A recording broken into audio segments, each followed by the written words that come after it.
Bapak dan Ibu-Ibu di acara kita Sekolah Pemikiran Tokoh-Tokoh Minangkabau Angkatan Pertama. Yang terhormat Bapak Menteri Koperasi, Usaha Kecil Bapak Teten Mas Duki. Halo, Assalamualaikum. Waalaikumsalam warahmatullahi wabarakatuh. Silakan Pak Teten. Baik, Assalamualaikum warahmatullahi wabarakatuh. Salam sejahtera untuk kita semua. Bapak Ibu sekalian, peserta diskusi Sekolah Pemikiran Minangkabau dengan tema membedakan pemikiran tokoh bangsa Profesor Buya Ahmad Safi'i Ma'arif. Bapak Ibu sekalian, kebetulan saya sejak beliau menjadi Ketua PP Muhammadiyah lalu mendirikan Safi'i Institute Ma'arif ya. Saya sudah dekat sama beliau dan setelah itu terus berhubungan sampai sekarang. Jadi saya dengan senang hati ikut memberikan komen di dalam diskusi ini. Saya kira butuh jalan panjang untuk dapat menjadi seorang pemikir besar seperti Buya Safi'i Ma'arif. Dari Buya kita dapat belajar tentang kemanusiaan, toleransi, keberagaman, ekonomi, kebangsaan, dan keislaman secara utuh. Ya, beliau begitu luas, saya kira, sumber dari segala ilmu. Seorang negarawan yang disampaikan atau diisyaratkan oleh Buya Safi'i adalah seorang yang selalu berorientasi untuk melayani, mendahului khalayak di atas kepentingan pribadi atau kelompoknya. Dan beliau yang paling saya kagumi dan semua teman-teman kami yang saya kagumi adalah kesederhanaan beliau dalam kehidupan sehari-hari. Dalam perjalanan hidup saya tak lepas dari pengalaman dan nasihat dari yang didapat dari Buya. Seperti saya katakan sejak beliau menjadi Ketua PP Muhammadiyah, bahkan saya pernah diajak waktu itu keliling ke Medan, ya ke Sumatera bersama beliau. Waktu itu sekretarisnya Pak Haidar Nasir. Pandemi COVID-19 sangat terasa bagi perekonomian di Indonesia, terutama bagi usaha kecil dan menengah yang memang saat ini terdampak begitu dalam dari sisi pembiayaan, produksi, distribusi sampai ke market. Dengan kata lain dari sisi supply dan dari sisi demand sekaligus. Dan kita belum pernah punya pengalaman krisis seperti sekarang, yaitu krisis kesehatan dan juga krisis ekonomi. Nah, mudah-mudahan kita bisa segera mengatasi masalah ini.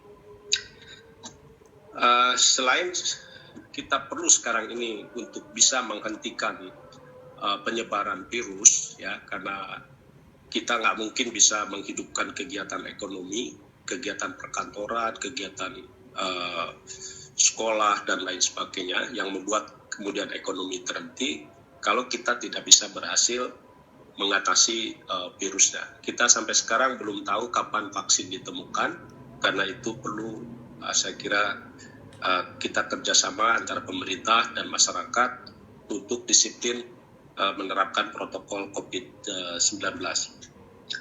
Pemerintah juga melalui program pemulihan ekonomi nasional telah memberikan stimulus sebesar 695 triliun untuk penanganan COVID-19.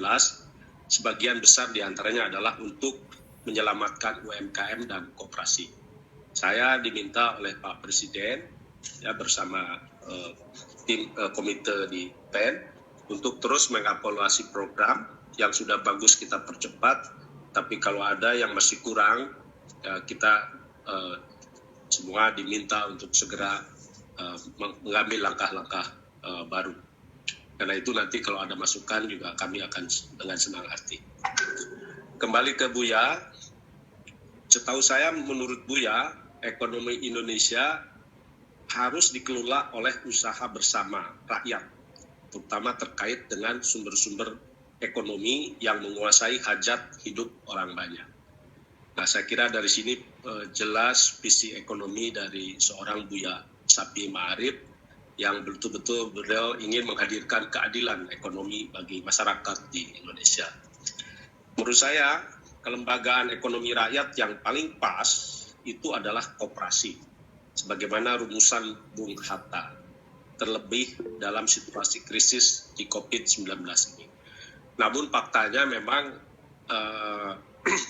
masyarakat Indonesia yang berkoperasi ini tidak lebih dari 8%. Dan memang dunia pun juga yang berkoperasi itu di bawah 17%, ya kurang dari 17%. Jadi ini memang menjadi tantangan bagi koperasi untuk eksis di Indonesia, di dunia juga, karena memang korporasi yang katakanlah ada yang disedang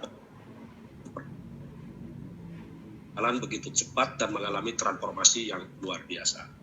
Jadi ini juga tantangan bagi koperasi, sehingga koperasi pun juga harus memodernisasi diri untuk juga bisa mengakselerasi perubahan-perubahan.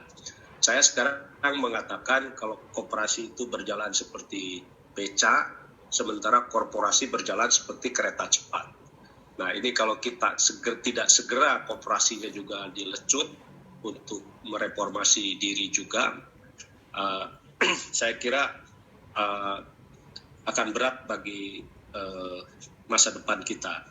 Di kalangan anak muda, koperasi sekarang hampir tidak dikenal. Kalau saya sering hadir di acara-acara koperasi, biasanya pengurusnya udah sepuh-sepuh. Ya. Jadi ini saya bukan mau ngeledek orang sepuh, tapi artinya koperasi nggak tertarik lagi di kalangan anak muda. Nah ini tantangan, padahal pikiran Buya adalah sebenarnya koperasi kalau saya terjemahkan. Idealnya mereka yang berkoperasi dengan tidak akan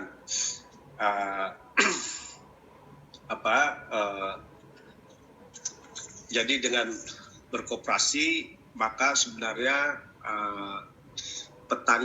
masyarakat bisa mendapatkan perlindungan kolektif dan juga bisa belajar bersama, karena koperasi bukan hanya sebagai lembaga ekonomi, sebagai lembaga sosial, termasuk juga lembaga pendidikan. Orang bisa saling belajar sesama anggota koperasi bagaimana berusaha dengan benar, bercocok tanam dengan benar, berdagang dengan benar, dan kalau ada kesulitan ada aspek solidaritas gotong royongnya. Nah ini yang saya kira dibayangkan oleh Bung Hatta dan juga Buya Shafiee.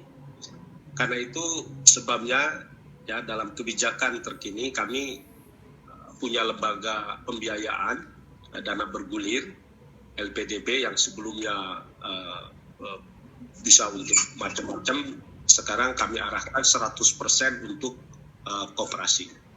Kami ingin memperkuat kelembagaan koperasi. Sekarang kami kerjasama dengan koperasi syariah BMT untuk menyalurkan pembiayaan lewat BMT untuk UMKM.